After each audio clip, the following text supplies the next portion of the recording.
Yo mga boss, yan, shoutout sa inyo mga boss. And we are back for another video. So yun, another day, another bem. So ngayon, mag-unbox tayo, no. So meron tayong unit dito, CNC, no. So AEG rifle to mga boss. Tignan natin kung anong nito, no. This is ENC EC644 na black, no.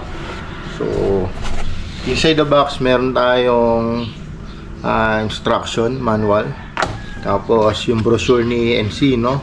Meron niyang catalog or yung mga model ng unit na meron siya, no.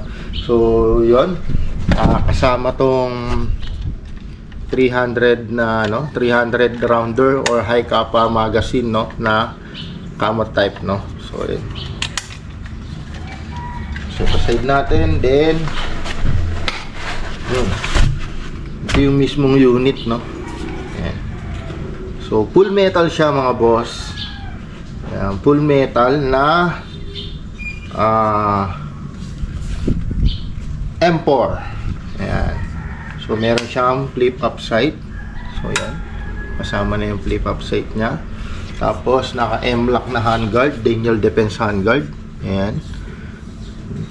Flash hider, metal din. Tapos may markings, no. Ayan, may markings siya ni property of US government. So MK18 markings. Ayan, dito Daniel Defense markings. Meron siyang metal na yun, charging handle, no. Tapos naka rotary type chamber. Yan, reinforced na rin yung internals niyan. May working na bolt release. So yun, working yon. Tapos metal din na dito dust cover. So yun, ito yung kanyang selector switch. So safe, semi and full auto. Tapos meron siyang retractable na ba. So retractable to guys, in 5 position, no. So yun. Tapos ito yung kanyang mag-release, metal trigger and metal na trigger guard, no. So yun, nasa 10 inches to, no. Around 10 inches yung kanyang front assembly, no. Full metal, upper and lower receiver. Yan, AEG, so battery operated. Chrono natin, no. Check natin. Ganda, magaan. Naka M-lock siya, no. M-lock na Daniel Defense. Oh, ganda. So, guys, paglalagay ng battery, retract nyo sa pinakadulo, then pull down nyo to. Yan. Ma-access nyo na sa buffer tube yung kanyang battery outlet. So, yan. Naka Tamiya plug, no. So, kailangan natin ng battery na Tamiya compatible. So, gamit natin tong storm power natin. Yan, plug lang natin. Guys, paglagay naman nito, naka-plug na. Babalik mo lang doon sa loob ng buffer tube. Yan. Tapos, ayos mo lang yung cable. Shoot mo tong buttstock. Then, pull down lang ulit. Slide. Yan, retractable na ulit yun, no? So, yun. Check natin. Yun. Magana na siya, no? So, chrono check natin using 0.20 BBs. Tara, sama kayo dito sa ating paniwagang chrono.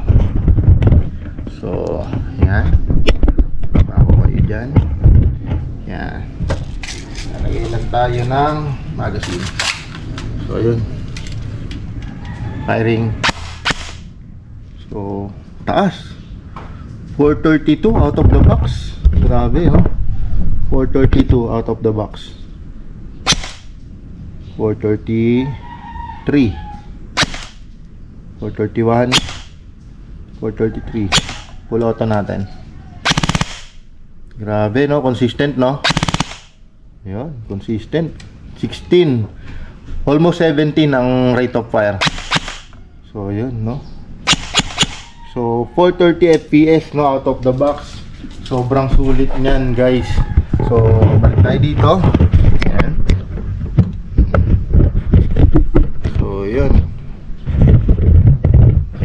sobrang sulit nito, guys.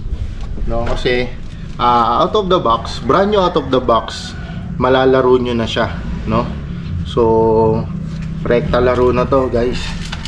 Ayan, remove lang natin yung magazine. Natural na may nalalaglag na 4 to 5 BBs dyan. Putok natin yun, para mag-clear yung chamber, no? So, yun. Kahit wala yung magazine, guys, pagka merong laman yung chamber, delikado, no? So, pwede siyang pumotok. So, yun. Ito, again, yung ENC 644 na regular edition lang to, no? Yung regular version lang to, no? Kasi merong isa nito, yung WB2.